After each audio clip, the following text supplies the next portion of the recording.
Ingredients needed to make elderberry syrup: 3 cups of water, 1/2 cup of dried elderberries, 4 cinnamon sticks that are 2.5 inches long, 1 teaspoon of whole cloves, 1 tablespoon of whole allspice, and 12 ounces of raw honey. In a small saucepan, place the water, elderberries, cinnamon sticks, cloves, and allspice. Simmer on low for 15 to 20 minutes. Then remove it from the heat and let it cool to room temperature.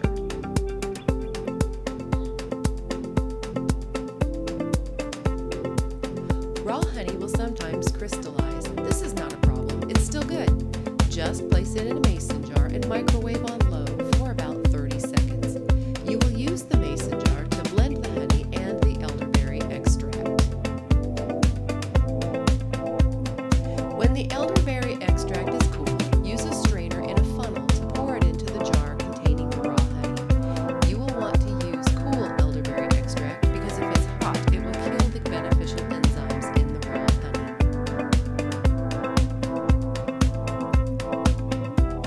honey. Screw the lid very tightly onto the mason jar. Shake the jar vigorously to blend the honey and elderberry extract. Shaking works much better than whisking or using a mixer to blend the extract and the honey. Whisking or using a mixer splatters it everywhere. Ask me how I know. You can store your elderberry syrup in the mason jar in your refrigerator, but I think it pours easier from a flip-top bottle. Use a funnel to pour the elderberry syrup